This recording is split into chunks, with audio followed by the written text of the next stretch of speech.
కష్టపడే అమ్మాయిలు పొరపాటున కొంచెం అందంగా ఉన్నా లోకానికి ఆ అందం వెనకున్న కళ, కష్టం, కసి, కన్నీళ్లు కనిపించవు. అంతా అందం వల్లే వచ్చి అనుకుంటారు.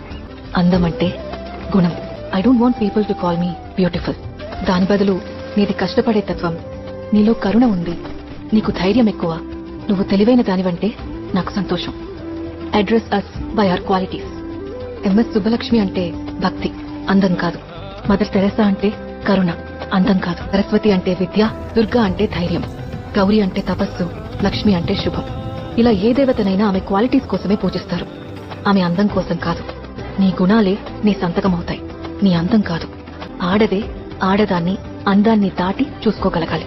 అలా అందాన్ని దాటి చూస్తే ఆడదానిలో ఒక సముద్రమే కనపడుతుంది. గుణాలతో నిండిన ఒక దేవతే దర్శనమిస్తుంది. So speak for the goddess in you. Goddess in you.